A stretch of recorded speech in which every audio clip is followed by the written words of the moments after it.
coming at me as if I have your daughter. No. I'm not, hold on a second. I'm not a part of any camp. I am a contract worker who's hired to do a job. No different from these people with these cameras right here. So who hired? Hold on a second. I don't work for Mr. Kelly. Joining me now is Darrell Jonhson, a publicist for R.Kelly. Joining me now is R.Kelly's former crisis manager, Darrell Jonhson. The person you should be addressing this to is Mr. Kelly and Mr. Kelly's attorney. Darrell Jonhson, known as former PR and crisis manager for R. Kelly, had mostly managed to stay out of the headlines since resigning from his role for the disgraced artist. His name has recently resurfaced with some interesting allegations. But first, a little backstory on Mr. Jonhson and why you should know his name. This guy took chicken shit and he managed to make a little bit of chicken salad. Darrell Jonhson had been acting as R. Kelly's PR person while Kelly was dealing with an onslaught of charges for having abusive relations with multiple women, some of whom were underage. Jonhson made the news after appearing on Gayle King's show, where she asked whether or not he'd be comfortable leaving his own daughter with R. Kelly unsupervised. I wouldn't leave my daughter with anybody that's accused of pedophilia. Gayle seemed to believe that Jonhson's comments were contradictory, but later he recanted on his own statement, admitting that he may have left viewers with the wrong impression. Darrell stepped down as R. Kelly's PR and crisis manager shortly after the interview, and several of R. Kelly's attorneys had a few things to clear up. In a USA Today article, Steve Greenberg, who leads R. Kelly's legal team, made it clear that Darrell Jonhson was neither a lawyer nor part of the legal group that was defending R. Kelly's case. Nicole Blank Becker, another one of R. Kelly's attorneys, noted that Jonhson offers spiritual advice to her client. Greenberg did thank Jonhson for his tireless assistance in a Twitter statement that he was looking forward to Johnson's return. But Darrell Jonhson has not returned to his position as R. Kelly's crisis manager. He has kept a lower profile, but did make waves in the last year when he was spotted with the Fallen from Grace attorney Michael Avenatti. The pair was seen last winter at Craig's in Beverly Hills, a surprise since at one point they were on opposite ends of the R. Kelly spectrum. Johnson's name has resurfaced recently with allegations that he is a con artist who has swindled millions of dollars out of people. My team and I did some research on the matter, and apparently Darrell Jonhson has had a long history of selling false hopes, in other words, scamming people and businesses. Some of his victims have come forward to share their stories. Now grab your wine and let's hear them out. Cola, you reached out to me via Instagram. I gotta say, normally I get so many Instagram DMs that I just let them sit. And it was honestly by the grace of God that I opened up yours. And when I saw the flyer, I said to myself, I fucking knew it. Darrell Jonhson. Now, we've since talked to victims that you personally have kind of gathered together. Mm-hmm. And I got to tell you, their stories were just, and to see another Black man take advantage of young Black men, that's just disheartening. It keeps that stereotype of don't do business with Black people, or you can't trust, Black entrepreneurs. Like, it keeps that stigma going. It keeps our community divided. But in your case, it was much different. How did you meet Darrell? I met Darrell at the neighborhood Whole Foods, and we live in a predominantly white area called Champions Forest.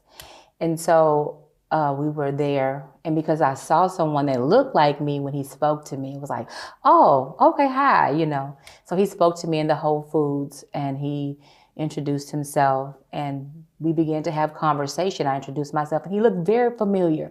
I didn't know where I knew him from, but I'm like, I know this guy from somewhere, because I originally lived in the DC area. Okay. And I work in the entertainment industry. Okay. And so I was like, do I know you from somewhere? Do you work in the entertainment industry? He was like, no, I do crisis management. And I was like, oh, okay, you just look so familiar. Why do I know your face? Like, you just have this. And then he is striking. He wears his hair. He has all this gaudy jewelry, all this gold. When he's going to the grocery store, he has on Gucci sneakers. He's just very flamboyant, and he's very loud. After you get to know him and you're around him and you go out, he's loud whenever you go out. It's just bringing attention to himself. So he did that when he met me, engaged me, brought me into the conversation. But I just couldn't figure out where I knew him from. But I just knew I had known him.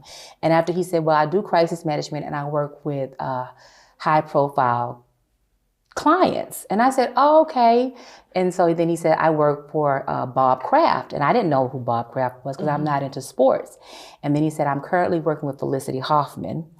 And I knew who that was because at that time it's the scandal with the college deal. And I said, oh, okay, so you crisis management. And he was like, yes. And I said, but I know you from somewhere.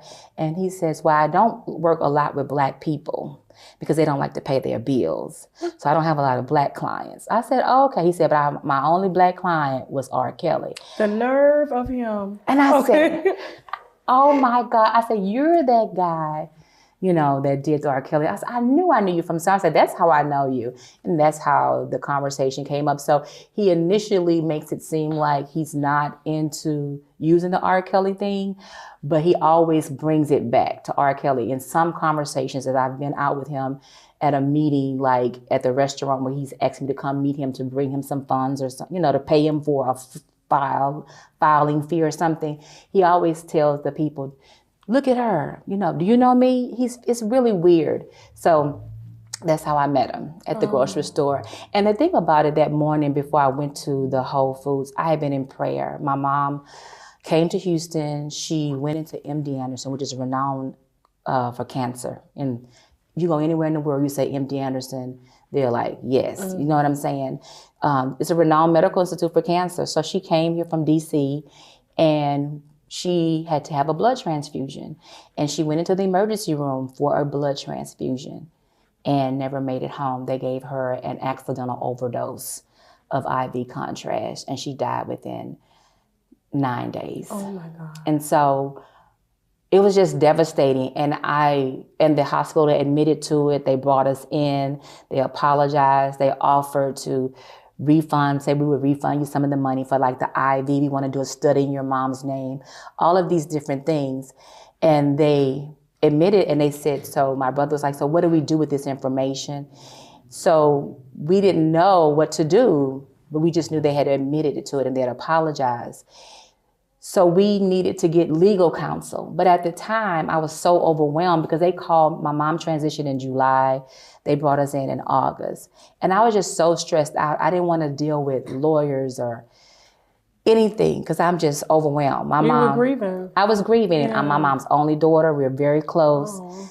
And I was just heartbroken. I was devastated. And we had called a couple of attorneys and they said to us, because MD Anderson has immunity, meaning that they cannot be sued, which is probably the reason why they openly admitted to it and left it out open like that. So they was like, if we take this case, it's not going to be as easy as it sounds because of the immunity. So a couple of lawyers had told us we can't take the case because of the immunity. And so I was like, well, how can I approach this? Being that I work in entertainment and I know the power of media, and I was like, well, if I have conversations, if I'm doing protesting, I'm raising awareness, MD Anderson surely will not want this bad press. And so the morning that I met Darrell, I had just got through with my meditation, like, God, help me, like how I'm gonna do this, you know what I'm saying? And I went to the grocery store and I met him. So it was kind of like, am I supposed to meet him? He's in press and stuff. And so when I met him, he was like, I do crisis management. I have access to all the media outlets. He said, I have access to Gayle King, Don Lemon. All of these people know me. They vetted with me. I have clients. He said, Joel Osteen. He was naming all these people that he said he worked with. And you doubt it, but then you kind of like, well, maybe he does because he did have R.Kelly as a client. And to me, R.Kelly is an A-list artist. Mm-hmm. So how do you get access to an A-list artist unless you're in the industry? You know what I'm saying? To have such a public position. He wasn't just R.Kelly's PA. He was R.Kelly's, as he said, crisis intervention manager or his publicist or the person that put him in front of people who created the narrative and the story. So it made it feel like he had some credibility because to me, CNN is a reputable news outlet. ABC, where Gayle King is a reputable news outlet. He was even on Dr. Oz. These are all reputable news outlets to me. In journalism, you do your investigative research in journalism. So you kind of know if anything would have popped up, that would have delegitimized him, it would have popped up. Right. So I'm assuming that they had done their investigative research because when he was on those outlets, when you look at them, they say crisis manager. Mm-hmm. So it validated him. It gave him some credibility, the R.Kelly thing. So it made me think, well, surely he does, this, even though when I started looking him up, the only story that popped up, or the only public client that he had was R.Kelly. But then you still go back to, CNN, ABC, Dr. Oz, out of all, I was like, surely they did some investigative research. And so it just threw it off. So I hired him to do that, to do media crisis management, to help me start awareness, to help me go into the hospital and have a conversation with them and talk about possibly how we can get to a meeting, because they had already admitted it. I didn't want to go through a mediation. I didn't want to go through a discovery. If you would have saw my mom, she was fluffy face, bright-eyed when she went to the hospital. Take your time. Within 2 days, the poison took her vocal cords. Her eyes began to bulge out her head. So I didn't want to go through that again. I'm so sorry. I didn't want to go through that again. And even when I met him at the Whole Foods, when he was telling me he do crisis intervention and all this stuff, and I was like, so I did, I said, crisis intervention? He said, yes, I help people fix problems, celebrities fix problems. And he explained. I said, and then it just dawned. I said, oh my God, my mom was literally murdered by MD Anderson. I said, and I've been looking for an attorney. I need somebody that can help me find someone that's really credible to represent us. He said, well, I can do it. I do crisis intervention. And I said, oh, okay. Because I never knew what a crisis, I never heard the term as a crisis intervention. You know what I'm saying? So I didn't know, I know what a publicist does. And so he said, no, I can help. I can take your case. And I said, well, I don't have R.Kelly money. I don't have Felicity Huffman kind of money. He said, oh, because my mom just died a month ago. He said, that's the real reason why I left the R.Kelly case, because my mom died. I had a personal matter. I left the R.Kelly case. See, I enjoy oral sex, but to be honest, some of my experiences have been not pleasing due to lack of proper vaginal hygiene. I went down on this chick once, and the yoni was so good and fresh. It took me on like a whole nother level of just pleasure. So at that moment, I had to stop and ask, what are you using? And she told me, Embrace Pangea Feminine Wash. We all know that a fresh yoni brings on a whole new level of confidence, so visit EmbracePangea.com, and of course, I got my winos covered for a discount, so use the coupon code TASHAK for 10% off your first order. AdamandEve.com. I'm talking toys, bondage, lingerie, and so much more. Plus, they have 24/7 customer service, so you can order at 3 a.m. if you ain't coming, if you get me, okay? And if something isn't working out, you can send it back within 90 days, no hassle. And if that's not enough, you can also take pleasure in knowing that 20% of their profits goes to help fight the spread of HIV around the world. So go on ahead and log on to AdamandEve.com. Use the code TASHAK for 50% off one item plus free shipping in the U.S. and Canada. Some exclusions apply now, but hurry up and visit AdamandEve.com so they can make you come. Let's put the wine down for a second, because at times like this, we need to take a shot of the olive leaf extract, because the olive leaf boosts our immune system and has been known to reverse high blood pressure, lupus, diabetes, and certain cancers. Check them out at myoliveleaf.biz to learn more and to order, or simply click the link below in the description box. Now back to the wine. He said, and because my mom died, I have empathy for you, and I'll do this. He said, I can't do it for free because then it'll mess up my reputation. He said, what can you give me? And I said, I don't know. I said, I don't have R.Kelly kind of money. Cause he's like, yeah, cause I make with R.Kelly. I make $100,000, this, that. He was with Bob Kraft and all of this. I'm not a part of any camp. I am a contract worker who's hired to do a job. No different from these people with these cameras right here. So who hired? Hold on a second. I don't work for Mr. Kelly. Who hired you? I work for Mr. Stephen Greenberg. Okay? Now, hold up a second. I haven't been paid. Are you not a good friend? Hold up a second. Let him talk. I have not been paid one dime. I put my own way. I do my own thing. And I was like, I can't afford that. And I said, I can give you $5,000.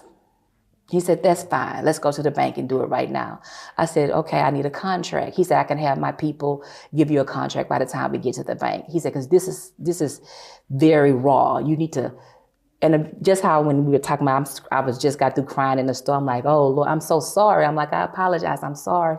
But it's raw. They took my mama from me. You understand? And so he said, by the time we get to the bank, I'll have my assistant send over the contract. We can print it out because I am a private client at the Chase Bank. And so he said they can print it out for me, blah, blah, blah. So he sent the contract over for Crisis Management International. And I signed the contract, and it's for crisis management. I hired him to specifically do crisis management, to act as a liaison between me and the hospital because I was so emotional.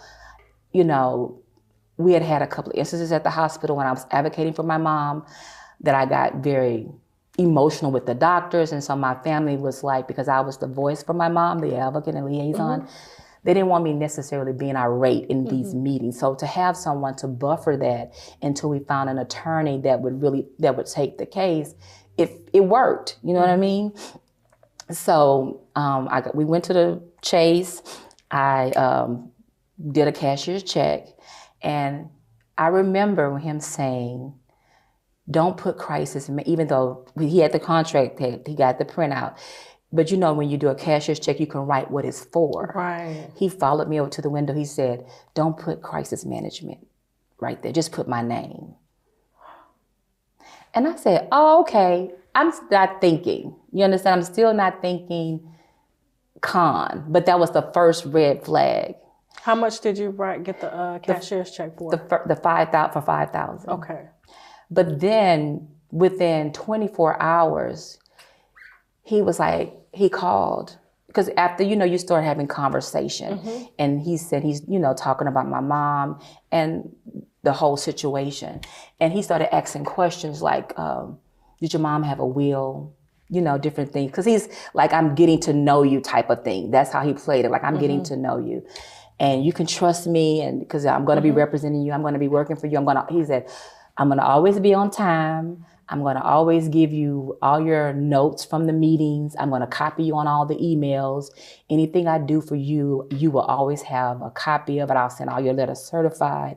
All of these different things he said, and it's in what he claims in his in the contract. And so he gets to know, because he's like, I need to know about your mom and who she was. And so he did get some information about my mom and my financial situation that allowed him to know that I did have access to income in the event that I had to, he said, like, he's not a lawyer, he works independently, so he would have to hire like someone to help him do the discovery. He had to hire an investigator and different things like that. And so when he realized I had access to liquid, within 24 hours, the next day he calls. He said, I just spoke with the investigator, and in order for me to get my information, I need to pay him $9,000 before he can go down to MD Anderson. And so I'm thinking like, oh, okay, why? I haven't even seen any work, seen any proof of what you can do. And he was like, I know, but I needed to do an investigation before I can do anything. And I do know that with attorneys, they do in their discovery have investigators and things like that. So I said, okay, so that was $9,000. So I was like, meet me at the Chase. And he was there on time, the same Chase. And he got the $9,000. So that was it. So I went home, and I just didn't feel right, because he was so aggressive. It wasn't like kind or empathy when it came to the money part. The money part was like, I need this, I need it, you know, and he comes at you very fast and he's saying all the right things. And my personality, I'm a people's person. You know, we good until you cross me. Once you cross me, you know, but other than that, I'm open most of the time. And so that was from 5,000, 9,000 within 24 hours. 3 days pass. I'm waiting on him to send the email to MD Anderson that he was supposed to copy me on. I hadn't gotten it. I reached out to him. He said, oh, my assistant sent you, she didn't send it to you via email. She sent it to you a certified mail. And I said, well, can you give me the number where the letter went to, you know, the tracking number? I'll call her. I never got it. But then he called me and said that he needed to get another $12,000 because he did the investigation, but he needed to get some files and some printouts and some medical. He needed to fly back in and bring in some more. He had another witness that he had to bring in. He was just all of these different things. And I really I was being very naive to how the process worked. And he took advantage of that. And in total, I ended up paying him $24,895. In what span of time? 9 days. He works fast. And it's quick. And he gets the hell out. And after that, you don't hear from him. He disappears. He goes. And then I did hear after that 9th day, because I wrote everything down. I have all my emails. I will follow up. After that 9th day, when he got that, he just disappeared. He's always, or he'll shoot you videos of him with Nene Leakes or with Gayle King or at the Rock Nation party. He's always somewhere. He has gotten, the R.Kelly interview allowed him to get inroads into communities of people that I feel like if they really knew who he was, they would not allow him into their space. Because when he's with you, even for a business meeting, he is very lucid with information about their life, about their business. If you got the resources, you use your resources. You got $1 billion, you're gonna be in jail. You don't sit in jail with $1 billion. You got the resources, you're free. He had me to meet him at the Barnes and Nobles because I'm a children's author. Okay. And he said, I can get your book and, you know, into some other, like on the list with Gayle does a book acknowledgement, I think, in CNN and things like that. So he said, okay, meet me at the Barnes and Nobles, he said. And I said, okay, I can meet you there as opposed to going to Papados, because the time that I met him at a restaurant where he's supposed to bring me some papers, I ended up paying for the food. He's forgotten his wallet. It's the craziest thing, you know. So I'm like, I'm not meeting him at Papados, which is where he infamously loves to hang out. From what I've talked to other victims who've done business with him, he goes to the same Papados. He's very loud. He's like an hour late. The same servers come over. So I'm like, I'm not meeting him at a restaurant, because the last time I met him when he was supposed to bring me some papers from my case, he kept acting like he was going into the briefcase to get the papers. He never would get the papers. He would always call over a server. And then I ended up paying for the bill, which was like $200-something. For 2 people? Because he's going to order the most expensive dish, his wine, and, you know, all of this stuff. So I was like, just meet, you know, the Barnes and Nobles this time. He said, okay, you don't want to do Pop-Ups? No. So we met at Barnes and Nobles, and at this time was when Mrs. King was had the Jocelyn Savage Ariel thing had happened. They had Okay. They had a fight, and so he called Gayle because he wanted to talk to her about my book. Supposedly that was what he was saying, and one of the other victims said he probably had a person doing voiceovers on the phone. It probably was not Gayle, but it sounded just like her. But what alarmed me was he put her on the speaker in the middle of the store. And she's asking him questions like, do you think, you know, he's asking about the 2 young ladies, are they going to press charges or whatever? And he's very loud talking about what he think his opinion of the circumstances is going to be. And I look at him, I'm so embarrassed because Champion Forest is a predominantly Caucasian area, and they're very conservative. So you have two African Americans in the store being very loud and boisterous, you know what I'm saying? And then the subject matter violates all client confidentiality. You know, I'm sure Gail doesn't know that she's on a speakerphone where people are hearing her asking journalism questions about a name, R.Kelly. That's just not anybody's name. That's a name that's in the media. And I walked away from him. I was so angry. I was so like, I felt like, why would you do that? Because if you do this to her, what are you doing to other people? What would you do to me? Not that I'm a Gayle King or R.Kelly, but even when it comes to my case, he began to show things that made him not trustworthy. So I walked away. Do you think he was trying to impress you?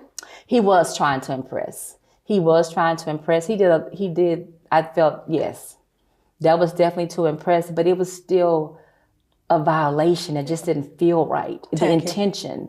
It was very tacky. I've been working in this industry since 2000. You'll never know who I know. As it should be. Yeah, people like confidentiality. It's a small group of us in Black entertainment, and we're not connected enough as it is. But when we do get into that sacred space, there's some things we want to hold true that keep us comfortable, that keep that private part of us private. You understand what I'm saying? So it was just violation. And that's what I told him. I said, I've been doing this a long time, but you'll never hear me doing something like that to anyone. And I was like, he was like, well, Gail trusts me. I helped her with her divorce. And I'm like, I don't even need to know that.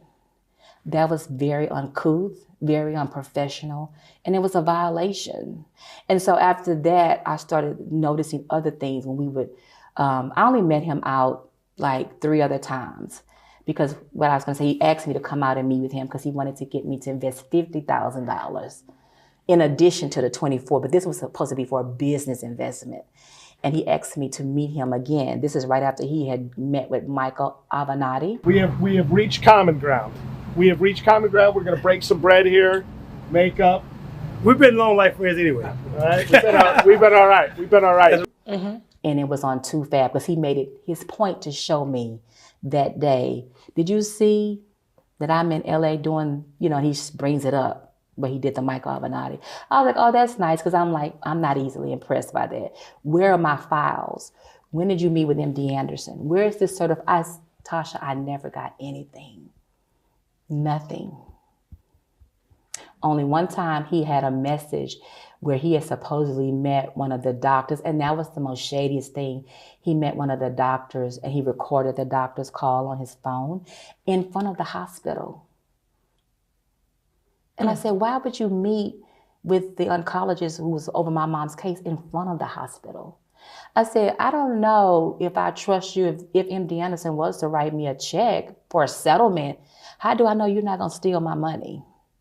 I would never do that, but it was just shady. And he recorded it, and you can hear the doctor, and it was the doctor, my mom's oncologist, because I know his voice, that was over her case once she got into the hospital. Because once they admitted her from the ER, they took her from the ER and made her a patient. And so it was really weird.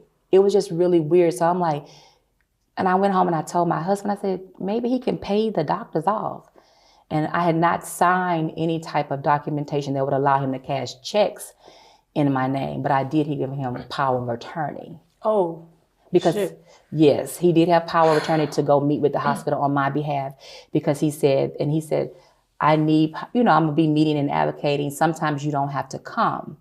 And I was like, okay, but I want to come. And that was another thing. Every time it was time for us to go to these so-called meetings with MD Anderson, he had to fly out of town. He never made a meeting. I'm sure he was probably over at the local Papados working his next victim. When did your anxiety start to kick in? after you had given him $22,000? The anxiety kicked in really at the 12,000 after the second day. Yeah. Because I felt like there are things I'm not disclosing because it's so many details, but it was just like really, because I called my godbrother who went with me, and he said, my godbrother, he's a very tall, manly man, and he was like, something about this I don't like. He was like, I do not like him. It's about his energy. It's just not right. And I said, mine too. But I'm known to be a 0 to 100 person. So like I'm cool, but if I feel that, I go quick. And so I was like, I feel something, but this is my mom's legacy, her life. I don't want to mess this up, because he made comments like he's fired clients before because they lost his trust by trying to go behind his back. You know, he was saying he had fired a client before. So when you meet him, he's very like, you get everything about him in one day. He'll start telling you all his business to make you feel comfortable, I guess. So he like tells you about other clients he didn't fire. You know, he's very, you know, talks about everything, just whatever. It really does put you like, oh, okay, somebody's opening up. They're being transparent. You know what I mean? And so I felt uncomfortable the second day, but because I have a personality that I go off real quick, I'm like, I can't mess this up. I can't go off on this dude because he'll fire me. And it would be a breach of contract mostly from my end because I made him feel uncomfortable so he can keep my money. So he gave you a contract? Wow, because I know the other guys, they didn't get no contract. No, I have a contract for crisis management, which is why when I went to, I had to end up going to the police in the city of Houston, because when I went to the police, which I do, when I went to the police in the county where I met him, they automatically put it as a civil case. And instead of a criminal. Instead of criminal. So I called a friend of mine who is in law enforcement. He said, you live in the city of Houston. You need to come and bring this to the city of Houston because this is what's called a theft for hire. He said, do you have I said, yes, because I have a contract specifically retaining him to do crisis management. So there is an ongoing active investigation into your situation. There is yes, it just, it's considered a white collar crime. So it's being handled by the white collar unit of Houston Houston Police, yes. And so what happened was when I started doing my research, because I called a friend of mine who, what made me really start digging, let me backtrack, I wanted to share with you when you said about the red flags. When I met him at the Michael Avenatti thing, that day he wanted me to invest $50,000 more. But it was going to be for a business deal, not because of my MD Anderson stuff. Mind you, we've had exchange of words. I've cussed, I've been, you know, and he's like, I understand, you're upset. I'm like, yeah, because you haven't given me any paperwork. You haven't sent me an email. You haven't sent anything to my P.O. box. You'll send me a screenshot of a USPS tracking number and it'd be so tight. Like who alters pictures and send them to their clients? And so I'm like, yeah. So he's like, well, at that meeting, what really gave me, this was the nail in the coffin to my intuition. Like he goes, the Spirit of the Lord told me to tell you. He pulls that a lot. God told me to tell you. You don't want to pass up on any more opportunities. You've lost your mom. A lot has been going on. It's your time to win. God wants to bless you. This is what he's saying to me. And I'm sitting here looking at him. He says, I got an opportunity where you can invest some money during the Super Bowl in an event where I sell these packages to celebrities to have and give people access to like celebrity parties. And I'm sitting here looking at him, and he takes this picture out of his phone. You know, he takes his phone to show me this picture of him looking like he's in like a customs office with like stacks of money, like just stacks of money in front of like this Louis Vuitton bag that he has with him. He's like, look at all this money. See, all this money. This is from a deal that I did for one of my other events. You want to invest in something like this. And God told me to tell you, you don't want to miss this. So I'm looking at him because I'm in my mind. I'm like, I want to cuss him out so bad because he ain't gave me nothing for my mama, like nothing.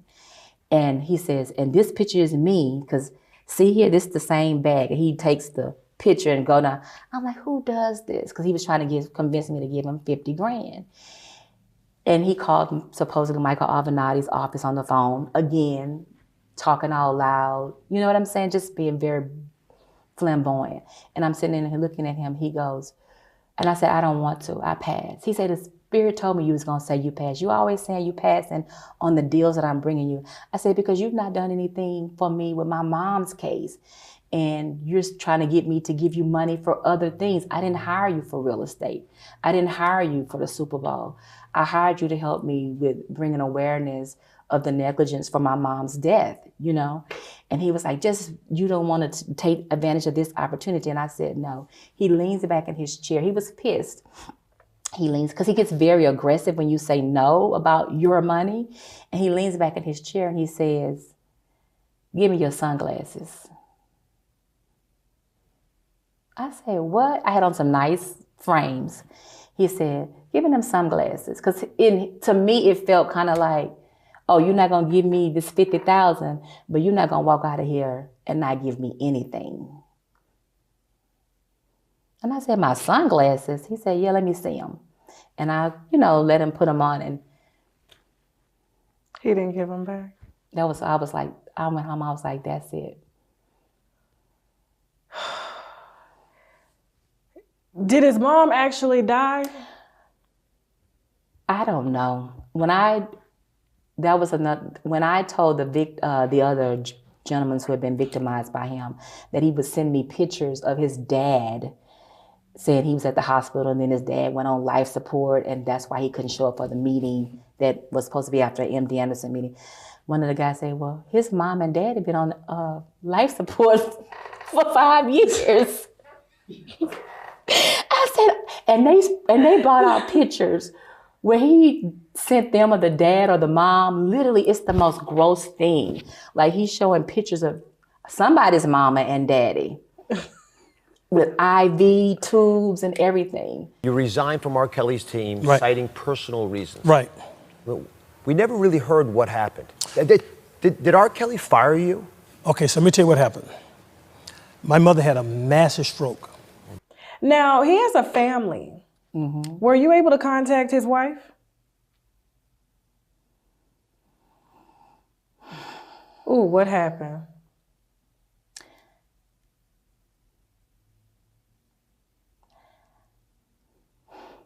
I met the wife.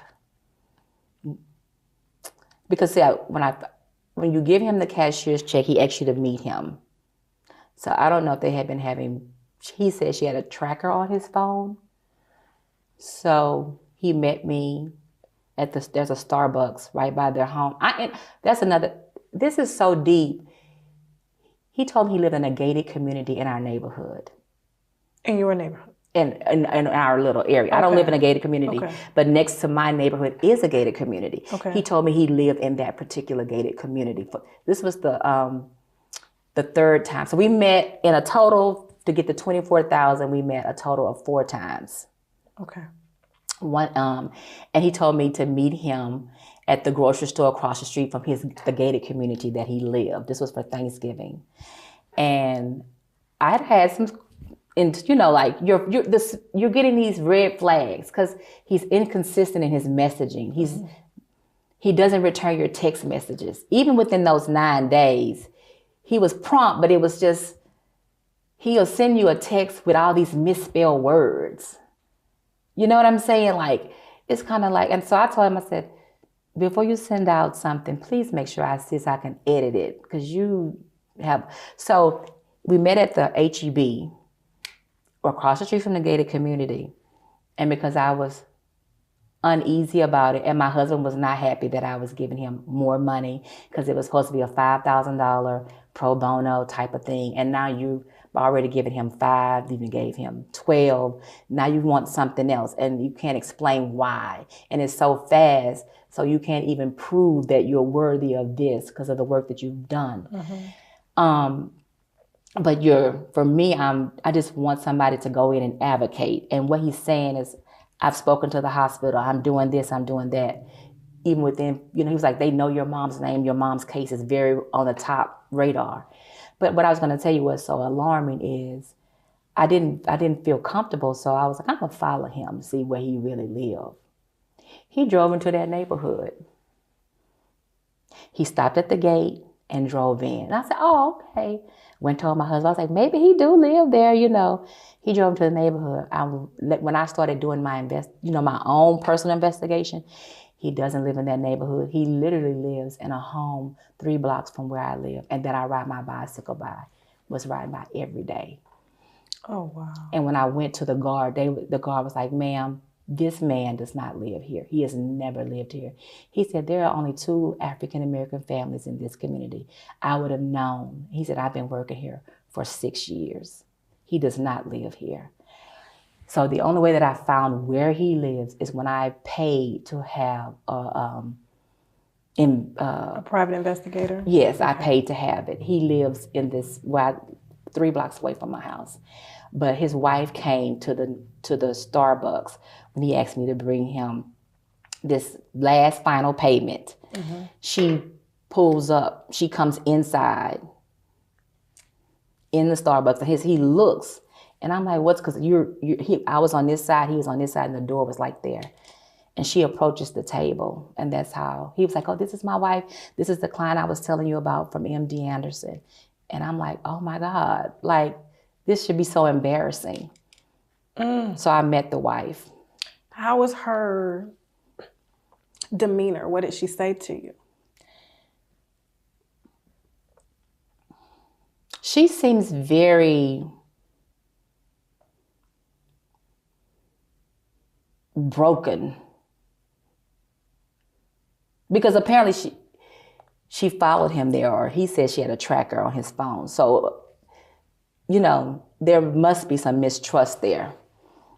But when when the investigation had come, went in the files and stuff, she does have criminal records as well. So I'm like, maybe she's in on it with them. Or maybe she's being forced to do things that she doesn't want to do? Perhaps.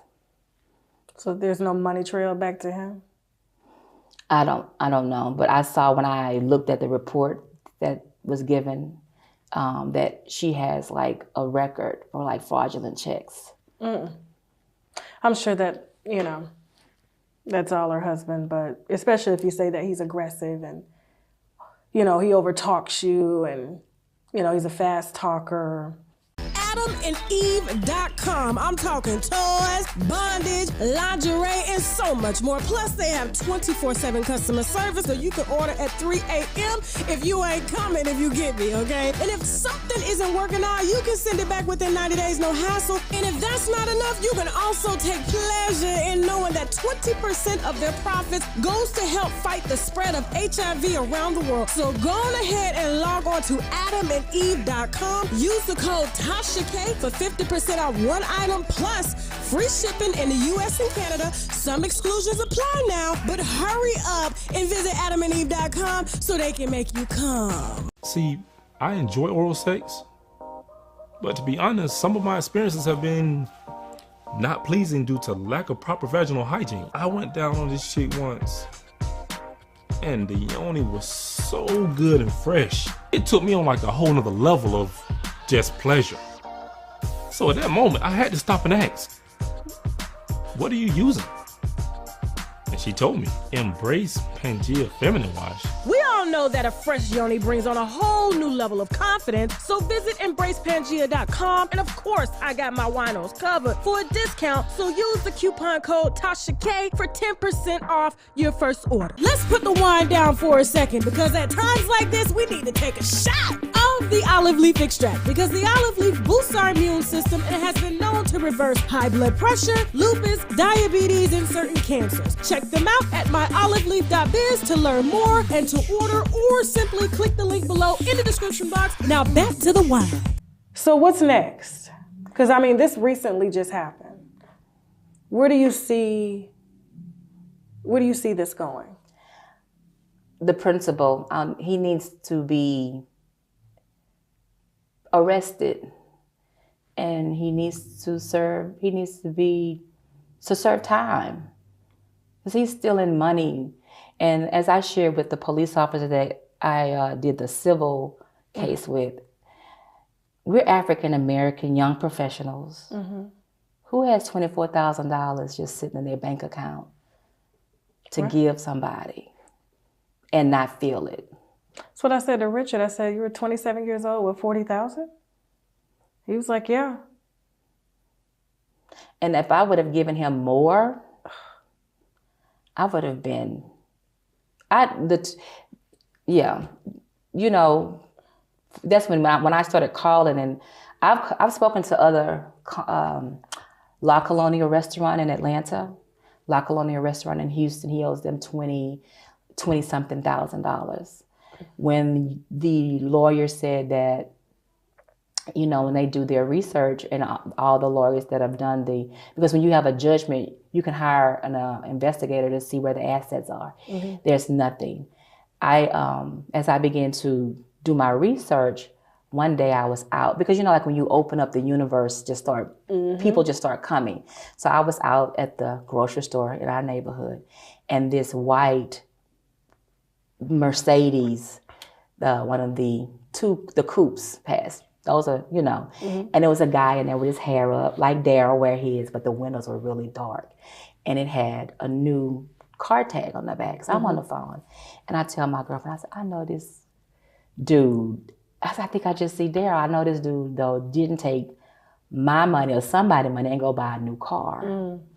So I'm like, I'm going to follow him. He rode next to the gym, across the gas station, then there's a gym.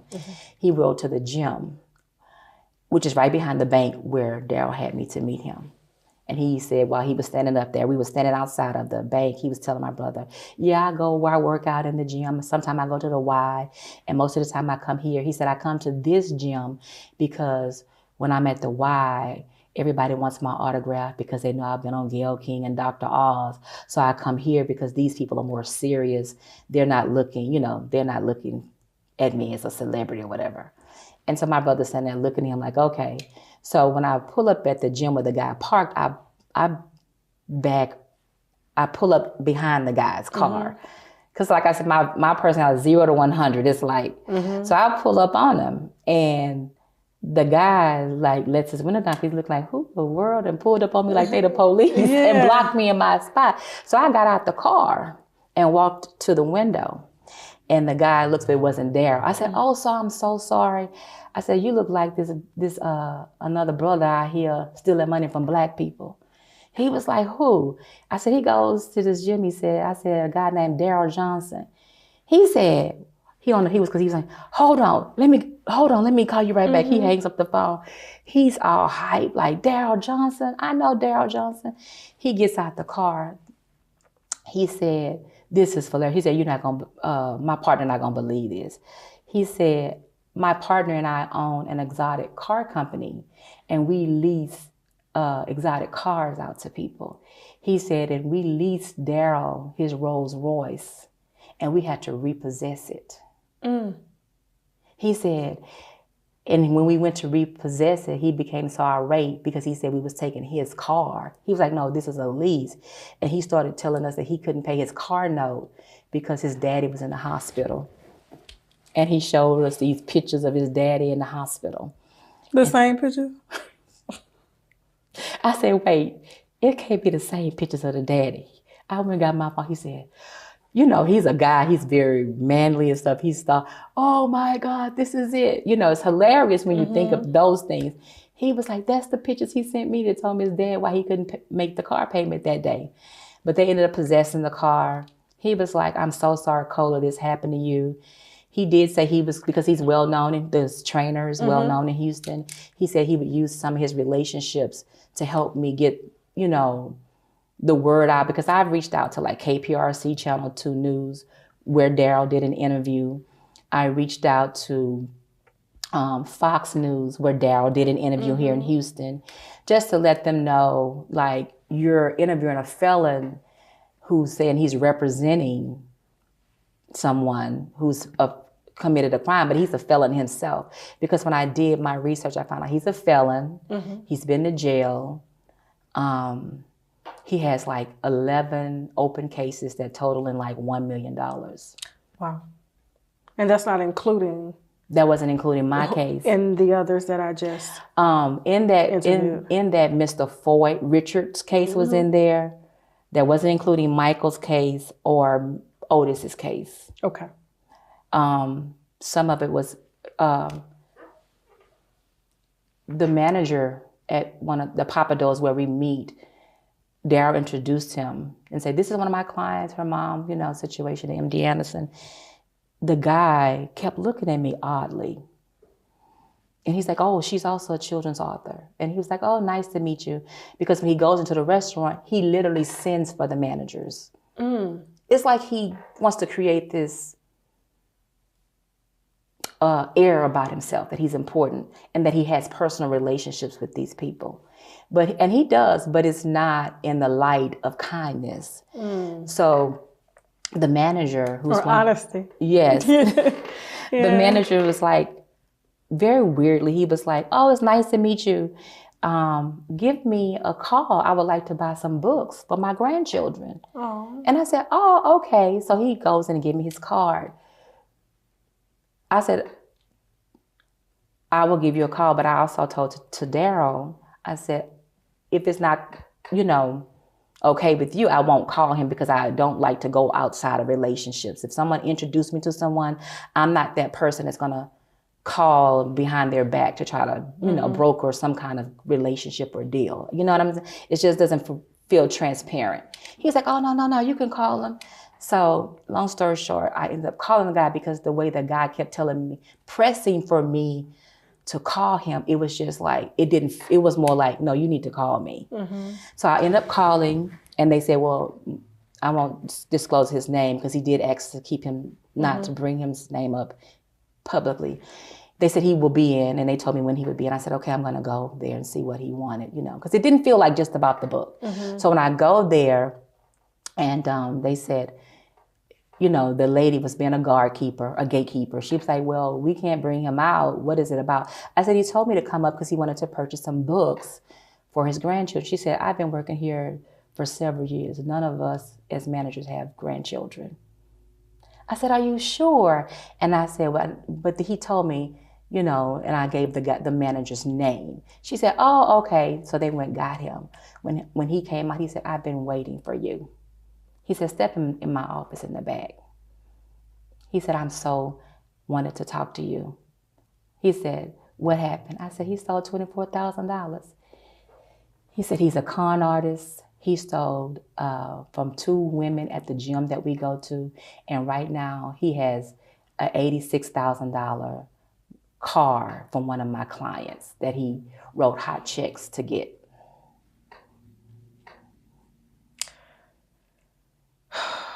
And this man is, you know, he's a Caucasian gentleman. He said, "I don't want any parts of it." He said, "But I want to just let you know." He said, "I tried to tell you that day." He said, "But because you never know the relationship of the people." He said, "But I felt like I could tell you. So that's why I asked you to give me a call. I wanted to purchase some books for my grandchildren." He said, and he gave me the name of the gentleman at the car dealer. And they called him. And the way he introduced, he said, "Your guy has another victim."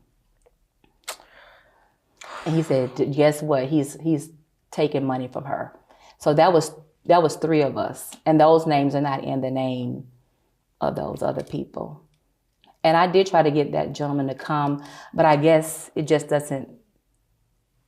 The gentleman that the dealership that works for the dealership, because you don't want to be a finance manager with a reputation that you've allowed somebody to walk away with an $86,000 Escalade. He probably made that paperwork look like something else, like I ain't had nothing to do with it. It's public.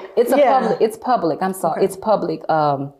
It's public because that's how I found it. It's on the internet. It's a public court open case. And it details it that he wrote 3 hot checks. The value of the vehicle was $86,000. I mean, with all this money, like he's stealing, you would think he could be able to walk in and buy a car. Where is he putting the money? Jewelry and clothes? The house that he rents, because when you are violated and you've realized that the system is not going to help you, you begin to do your own due diligence. So as I begin to do more of my own due diligence, the home that he is living in is rented and it is up. He was up for eviction. So there's an open court, I think it's called a writ, for him in Harris County, where his rent is like $8,000 a month, because it puts on there what the monthly rent is, and that he doesn't even own his home that he lives in. So, but it is very expensive living in an $8,000 home in Champions. You have in Houston, you have a lot of oil money here, and then you have these subcultures.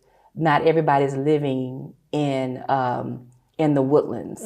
Not everyone is living in these other areas. So you have these little pockets. And so he's positioned himself right and this is the neighborhood is an older. So it's not like new money. It's older money. Like the homes in his neighborhood are like easily 5,000 square feet. I knew when I laid eyes on him spiritually, something was off. And so I'm just glad that, and I'm sure, like I said, my email, when this drops, I know my email is going to be overwhelmed with other victims such as yourself, because you guys are now going to start. It's like a Me Too movement. One by one is going to come out. And the feds are going to get involved now. They will. And I called the FBI, and I'm glad. And that's when I spoke with the attorney said the officer was like, the more people to come forward. I was nervous at first because he alluded to that he can like have me hurt or killed. He said that to you? He was like, I have people killed. He said, He said killed? He gave this whole elaborate story about how he met with Sean Combs and threatened Sean Combs' bodyguard, and it's like the things he said. He tries to get you to introduce him to other people. He tried to get me to introduce him to another family member of mine whose son had got hurt on a college football, and he said, give her my number, call her on the phone right now, because I was on the phone with my cousin. But I'm saying all that to say, that's the day when he threatened to say he can have people killed. He was like, I can have somebody roll up on you in an unmarked car. He was threatening you? Yeah, I can have somebody roll up on you on an unmarked, because I'm the type of blanket that roll up on a. It was kind of like, I'm bad. This Cola, you don't know who I am. This is who, because if I really wanted to, that type of thing. Real gangsters move in silence. That's what so I was really nervous. I was really scared, because I'm like, what if he really do have these type of relationships? Because when you're meeting with him, he pulls out his phone and he does show you that he is moving in spaces where people have influence. Like to have lunch with Michael Avenatti, to me, who is associated with Stormy Daniels. Michael Avenatti fighting for his life right now. Well, that's what I realized. Then he showed me he was with some producers from the Oscars and different he shows you all these pictures. He was at a group party with Gail, Nene, and some other people, and supposedly this guy is associated with another A-list artist. So he was like, I move in these circles. So he makes you feel like, at that moment of threatening you, like, well, does he really roll like this? You know what I'm saying? And when I asked people, that was another thing. He said that he introduced, he had a close relationship with a very well-known legend. And when I asked this legend's publicist, she was like, we've never seen him. We've never heard of him. Because you know. That's when you start doing your research. She was like, Cola, we don't know this guy. And so, but that was after the fact. You've been duped. You've been manipulated. You've been conned. And it was humbling. It's been humbling. My lesson that I was supposed to learn from it, because I didn't heed my intuition. When my husband told me not to even give him the last of the $24,000, I was kind of like, but it's gonna mess up my mom's case. I was ignoring all the red flags because I so desperately wanted my mom's case to be heard. Here's an African-American elderly woman who is not dying, but going to the hospital for something as simple as a blood transfusion. And she does not come home to her children, her grandchildren. I wouldn't leave my daughter with anybody that's accused of pedophilia. I said, why did you do that interview? Because I was so tired of not knowing where my money was. But CBS was supposed to pay him $1 million under the table. Did you give him the $40,000 without paperwork? And he says, the Lord sent me across this parking lot to talk to you. I didn't think that he was a scammer, because if he was a scammer and he's a public person, that would obviously come out. You guys were fronting the money. What was Mr. Darrell Johnson's role? Darrell, it's good to see you again. When I saw it, I said, oh man, he's about to pull off the scam of the century. Unless you Jesus Christ, your word means nothing to me when it comes to my money.